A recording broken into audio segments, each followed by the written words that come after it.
नमस्कार, मैं विष्णु शर्मा आप सभी का आपके ही अपने चैनल विष्णु एडीपी में हार्दिक स्वागत करता हूं।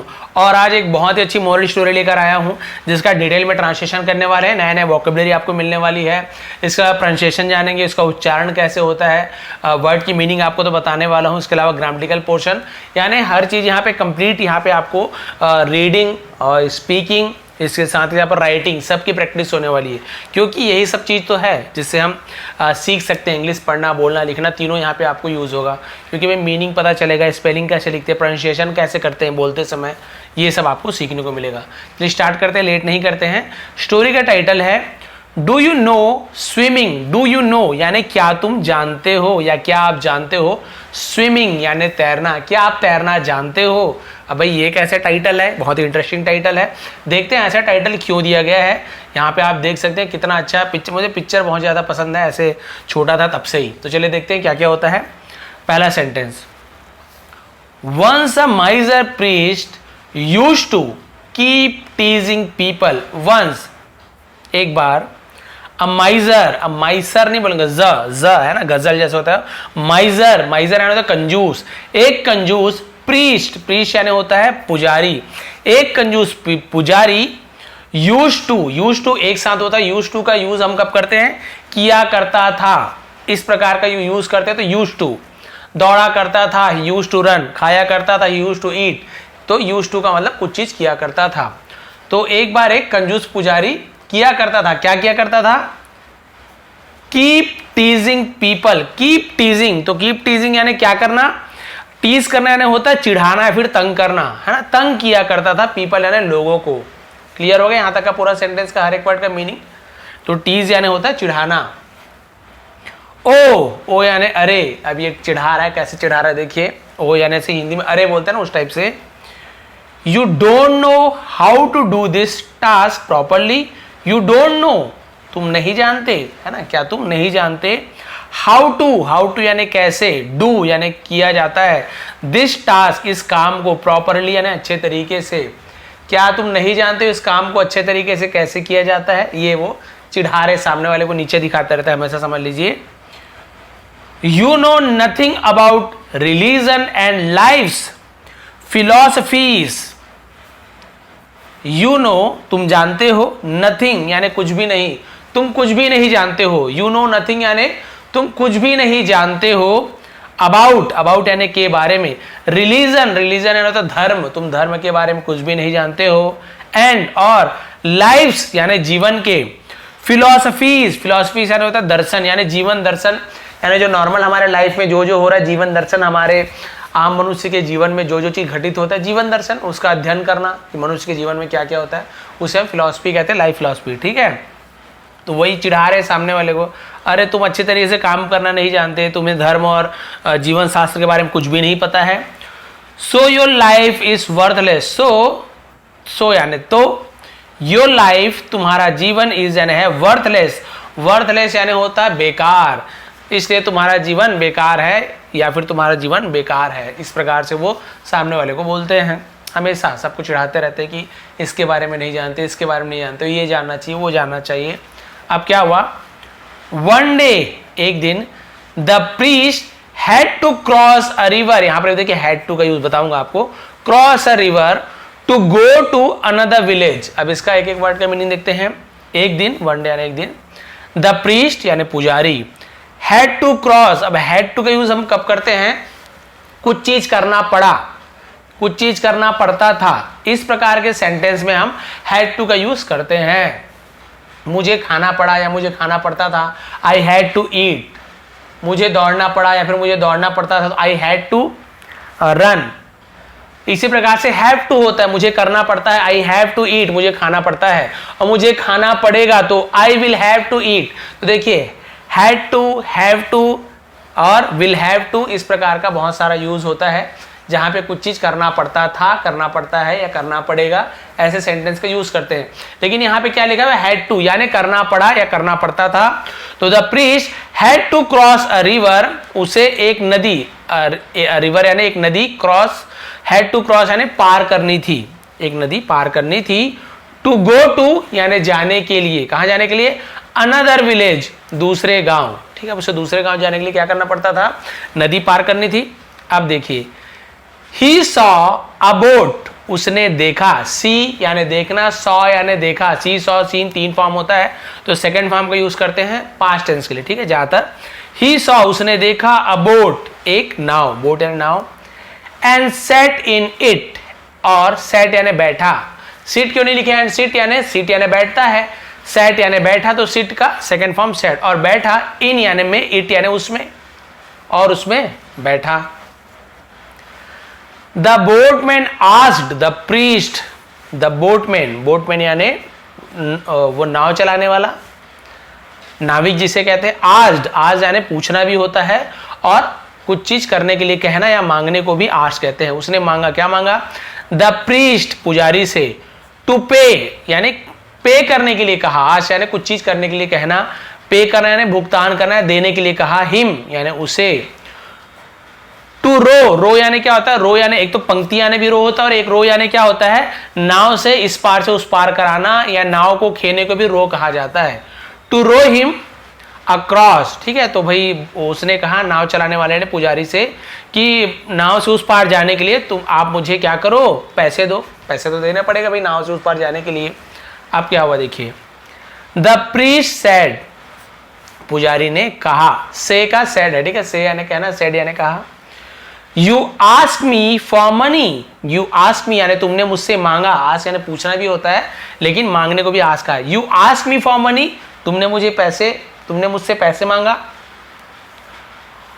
ऑन द वे यानी रास्ते पर, ऑन द वे यानी रास्ते पर, ऑन यानी पर, द वे यानी होता मार्ग, रास्ता, रास्ते पर। आई विल गिव, मैं दूंगा, यू यानी तुम्हें, आई विल गिव यू, मैं तुम्हें दूंगा, द प्रेशियस, ठीक है। प्रेशियस यानी क्या होता है, प्रेशियस का मतलब होता है, प्रेशियस भी ऐसे बोलते हैं, प्रेशियस यानी होता है बहुमूल्य, कीमती, मैं तुम्हें कीमती, ट्रेजर्स यानी खजाने, मैं तुम्हें बहुमूल्य या फिर कीमती खजाने दूंगा। ऑफ नॉलेज, इसे नॉलेज पढ़ेंगे, डी साइलेंट रहता है, ठीक है, एल भी साइलेंट रहता है, केवल sorry L silent, D silent रहता है, नॉलेज, और ये के साइलेंट रहता है, के और यहाँ पे डी साइलेंट है, केवल नॉलेज ऐसे पढ़ेंगे। लेकिन साइलेंस इसका मतलब ये नहीं है कि साइलेंट इसका मतलब कि आपको नहीं लिखना है, लिखना जरूर है, लेकिन पढ़ते समय से नॉलेज ऐसे नहीं पढ़ना है, नॉलेज बस, के और डी साइलेंस रहता है। अब देखिए यहाँ पे, तो यहाँ तक क्लियर हो गया, मैं तुम्हें नॉलेज यानी होता है ज्ञान, ज्ञान का बहुमूल्य खजाना दूंगा रास्ते पर, पैसा से की बात मत करो। डू यू नो, क्या तुम जानते हो, डू यू नो यानी क्या तुम जानते हो, अबाउट तुलसीदास, अबाउट यानी के बारे में, तुलसीदास तो आप सभी को पता है रामचरितमानस के लेखक, तुलसीदास के बारे में जानते हो, एंड अबाउट रामायण, और रामायण के बारे में। अब ये जो उनके पास ज्ञान था वो उसे बता रहे हैं कि क्या तुम इसके बारे में जानते हो, उसके बारे में जानते हो, अपना ज्ञान दे रहे हैं, जो बोला था रास्ते में दूंगा। The priest kept boasting, the priest पुजारी, केप्ट यानी होता है जारी रखना, करते रहना कोई काम, तो वो क्या करते रहा, बोस्टिंग, बोस्ट यानी क्या होता है, डींगे हाँकना, अपनी बड़ाई करना, तो वो बोस्टिंग करना जारी रखा, बड़ाई मारना जारी रखा, रहे ऐसे हूं वैसे हूं, ये है वो है, इसे बड़ाई मारना बोलते हैं, बोस्टिंग कहते हैं, बड़ाई मारना जारी रखा, सेकी बघारना जिसे कहते हैं। बट लेकिन, डिड नॉट वांट टू पे any money, did not want नहीं चाहता था, टू पे यानी भुगतान करना या फिर चुकाना या देना, एनी मनी कोई भी पैसा, यानी कोई भी पैसा वो देना नहीं चाहता था, और बस वो बोले पड़ा बड़ाई किए पड़ा है, ऐसे है वैसे है, धर्म शास्त्र की बातें वो करता रहा। अब क्या हुआ उसके बाद, the boatman got fed up, boatman got यानी हो गया, गॉट यानी हो गया, गॉट हो गया, फेड अप यानी होता है परेशान हो जाना, त्रस्त हो जाना, परेशान हो गया, ऑफ हिज टॉक्स, ऑफ यानी से या के, हिज टॉक्स यानी उसकी बातों से नाविक परेशान हो गया, एंड थॉट और सोचा, ऑफ टीचिंग यानी सिखाने का, हिम यानी उसे, अ लेसन यानी एक सबक, और उसे एक सबक सिखाने का सोचा कि इसे कोई सबक सिखाया जाए, बहुत बड़बड़ कर रहा है, पैसा देने वाला भी तो है ही नहीं। अब क्या हुआ, when the boat was in the middle of the river, when यानी जब, the boat यानी नाव, was यानी था, in यानी में, the middle यानी बीच में, of the river यानी नदी के, जब नाव नदी के बीच में था। The boatman rock the boat, नाविक ने, नाव चलाने में, रॉक द बोट यानी बोट को हिलाया। रॉक करना यानी ऐसे हिला देना, तो उसने बोट को हिला दिया, जोर से हिला दिया। And the priest fail into the river water, और पुजारी फेल यानी गिरा, इनटू, इनटू यानी होता है में, इन यानी भी में होता है, लेकिन इन यानी पहले से पानी में है तो इन का यूज करेंगे, लेकिन वो पानी में गिरा तो वो मोशन में है, गिर रहा है अभी, जैसे ही गिरा तो कुछ भी चीज मोशन में है, अंदर रूम के अंदर जा रहा है तो इनटू द रूम ऐसे होगा, लेकिन रूम में पहले से तो इन द रूम बोलेंगे, लेकिन नदी में भी गिरा तो ये मोशन है ना, ठीक है, पहले से नदी में तो है नहीं, तो हम इन की जगह इनटू का यूज करते हैं। Fail into the river water यानी नदी के पानी में, नदी के जल में वो गिर गया। कौन? वो पुजारी। ही स्टार्टेड ड्राविंग, ठीक है, ही यानी वह, स्टार्टेड यानी उसने शुरू किया, क्या शुरू कर दिया उसने? ड्राउनिंग, सॉरी ड्राउनिंग लिखा हुआ है, उच्चारण शायद गलत हो गया था। ड्राउनिंग का मतलब होता है, बहुत सारे लोग ड्रोनिंग ऐसे ही बोल देते हैं, लेकिन ड्राउनिंग एक्चुअली इसका प्रोनाउंसिएशन, ड्राउनिंग यानी होता है डूबना, ठीक है, और डूबना शुरू कर दिया यानी डूबने लगा, ऐसे बोल सकते हैं, वो डूबने लगा। द बोटमैन आस्क्ड, नाव चलाने वाले नाविक ने पूछा, अब यहाँ पे आज यानी पूछा, ओ अरे, don't you know how to swim, don't you know क्या आप नहीं जानते हो, हाउ टू स्विम कैसे तैरते हैं, क्या आप नहीं जानते हो कैसे तैरते हैं। You seem to know everything else, you seem to know है ना, यू सीम टू यानी ऐसा लगता है, सीम यानी कुछ चीज लगना, ऐसा लगता है कि आप, है ना, एवरीथिंग एल्स, एवरीथिंग एल्स यानी बाकी सब, नो यानी जानना, ऐसा लगता है बाकी सब चीज जानते हो। देखो ये क्या बोल रहे हैं, अब ये नाविक उस पुजारी का मजाक उड़ा रहे हैं, मजा ले रहे हैं, बोल रहे हैं अरे आप तो सब, आप क्या, आपको सब चीज, आप तो अभी बता रहे थे कि आपको सब चीज आता है, ज्ञान की बातें, ये बातें, तो अभी पूछ रहे हैं कि आपको तैरना नहीं आता, ओहो मुझे लगा कि आपको इसके अलावा सब कुछ आता है, यानी मुझे मजाक उड़ा रहा है कि आपको तैरना नहीं आता है। Then the kind boatman rescued the priest, तब काइंड बोटमैन, काइंड यानी दयालु, बोटमैन दयालु नाविक ने क्या किया? रेस्क्यूड, तो भाई रेस्क्यू यानी क्या होता है? किसी का बचाव करना, बचाव दल जैसे, रेस्क्यूड यानी बचाया, क्या बचाया? द प्रीस्ट, तो भाई पुजारी का जान बचा लिया उसने, डूबने से बचा लिया। देन द प्रीस्ट रियलाइज, तब पुजारी को रियलाइज यानी एहसास हुआ, ये महसूस हुआ, दैट यानी कि everyone has knowledge of his own job only, everyone has knowledge, है यानी होता है, सभी के पास ज्ञान होता है, जानकारी होती है, ऑफ यानी कि हिज ओन जॉब यानी खुद के काम की, ओनली यानी सिर्फ, यानी इसका मतलब क्या है? हर किसी को सिर्फ अपने काम का ज्ञान होता है, यानी हर किसी को अपने काम का ज्ञान होता है। भाई ये नाविक है तो जरूरी नहीं कि इसको पुजारी का हर चीज आए, पूजा पाठ है या दर्जी का सब काम है, भाई ये नाविक है, इसको अपने काम का अच्छे से ज्ञान होता है, जरूरी नहीं कोई दर्जी नाव पार करा ले या कोई पुजारी पार करा ले या कोई भी नाव पार करा ले। वैसे जो पुजारी का काम है, पूजा पाठ, मंत्र वंत्र, ये जरूरी नहीं कि हर कोई कर सके। तो भाई यहाँ पे कोई बड़ा छोटा नहीं है कि पुजारी है या ये छोटा है तो ये ज्यादा ज्ञानी है, ये कम, हर कोई अपने क्षेत्र में बेस्ट होता है, यानी कि हर कोई का नॉलेज अपने क्षेत्र में होता है। ठीक है, मैं खुद एक पंडित जी हूं, लेकिन यहाँ पंडित जी की कोई बुराई नहीं हो रहा है, यहाँ पे एक ये स्टोरी है, एक कहानी है। इस प्रकार के लोग भी होते हैं जो कंजूस होते हैं, यहाँ कोई बुरा तो नहीं किया, बस पैसा देना नहीं चाहते थे। तो भाई ऐसे बहुत से लोग होते हैं जो कंजूस नहीं होते। तो मेरी स्टोरी में आपको पहले ही बता दूं कि कभी भी आप लोग अपने ऊपर लेकर ना चले, किसी जात के ऊपर, किसी धर्म के ऊपर। ये केवल स्टोरी है, हम इंग्लिश सीखने आते हैं। आप इसके ऊपर कभी कई लोग कमेंट करते हैं, अरे आपने पुजारी को ऐसे क्यों बताया, आपने पंजाबी को या उसे क्यों नहीं बताया। भाई क्यों किसी को बताएं, स्टोरी है, जो लिखा है जैसे लिखा है हमने ट्रांसलेट कर दिया। इस पे हमें कोई विवाद में नहीं पड़ना, केवल हमें यहाँ पे मतलब रखना है इंग्लिश सीखने से, उसका ट्रांसलेशन से यहाँ पे हमें क्या क्या सीख मिलती है।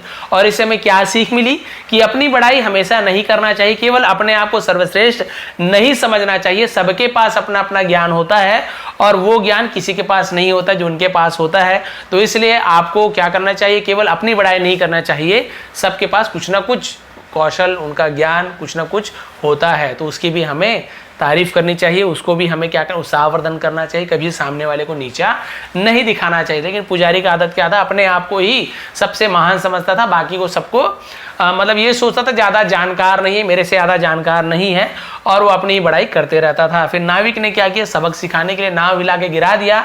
अब पंडित जी को तैरना नहीं आता होगा, बोले पंडित जी आपको तैरना नहीं आता, आप तो सब चीज़ जानते थे। तब पंडित जी को एहसास होता है, पुजारी को एहसास होता है कि अरे नहीं, अब देखिए उन्हें एहसास हो गया कि नहीं, मैं गलत था, कि सबके पास अपने अपने काम की जानकारी होती है, नॉलेज होती है। मेरे पास जैसे जो जानकारी है, वैसे नाविक के पास एक्सपीरियंस है कि कब नाव कहाँ, मतलब पानी कहाँ से आएगी, मतलब पानी कितने तेज आ रही है, पानी का बहाव कहाँ है, नदी का बहाव कहाँ है, कितना चप्पू चलाना है, किधर मोड़ना है, ये सब जानकारी हमें नहीं होती। नाव हमें दे दो, चप्पू दे दो, क्या हम चला लेंगे? नहीं चला पाओगे, सीधा जाके कहीं ना कहीं डूब जाओगे या नाव को कहीं और ले जाओगे। जरूरी नहीं कि हर कोई को, हर किसी का काम आए। तो अपने काम को कभी छोटा मत समझिए, और यदि आप अच्छे पद पे हैं, अच्छे आपको नॉलेज है, तो उसका घमंड कभी नहीं कीजिए। यही थी आज की स्टोरी का मोरल। थोड़ी भी पसंद आई तो प्लीज़ लाइक करेंगे, शेयर करेंगे। आप सभी का बहुत बहुत धन्यवाद। आपका दिन शुभ रहे। चैनल पे नए हैं तो सब्सक्राइब कर लीजिए। आज मैं पीडीएफ प्रोवाइड करने वाला हूं, नीचे टेलीग्राम का लिंक दिया हूं। बहुत सारी स्टोरी का पीडीएफ एक साथ प्रोवाइड करूंगा, जिसका आप लोग खुद के पढ़ने के लिए उसका यूज कीजिएगा। ऐसे नहीं कि प्रिंट आउट करा के उसे बेचना शुरू कर दिया, ठीक है, ऐसा बिल्कुल नहीं करेंगे। कॉपीराइट वगैरह आता है, ये सामने वाले पब्लिकेशन का है, बड़ी मेहनत से बेचारे पैसे मतलब पैसे में हमें खरीद के लाते हैं उसे हम, तो ऐसे किसी को फ्री में नहीं बांटते। लेकिन केवल आप लोग की प्रैक्टिस के लिए मैं आपको पीडीएफ प्रोवाइड करूंगा, ताकि आप लोग मिसयूज ना करें। केवल आप लोग क्या कीजिए, जैसे मैं ट्रांसलेशन करता हूं, आप लोग भी केवल इसका प्रैक्टिस कीजिए, ट्रांसलेशन कीजिए। ऐसे नहीं कि भाई पूरा पीडीएफ का बुक ही बना के कई लोग सेल करने लग जाते हैं, ऐसे भी हुआ है। तो प्लीज ये सब आप नहीं करेंगे। मैं जानता हूं कि मेरे सब्सक्राइबर हैं आप लोग, बिल्कुल आप लोग केवल पढ़ने और पढ़ने के लिए ये सब चीज करते हैं। तो आपको पीडीएफ प्रोवाइड करने वाला हूं, तो नीचे टेलीग्राम का लिंक ज्वाइन कर लीजिए। चैनल पे नए हैं तो सब्सक्राइब कर लीजिए, और बहुत से लोग ऑल को प्रेस करके बेल आइकन यदि नहीं प्रेस किए तो वो कर लीजिए, क्योंकि नोटिफिकेशन आप लोग के पास जा ही नहीं रहा है। मैं देखा हूं बहुत कम नोटिफिकेशन जाता है, वो भी कर लीजिए। आप सभी का बहुत बहुत धन्यवाद। आपका दिन शुभ रहे।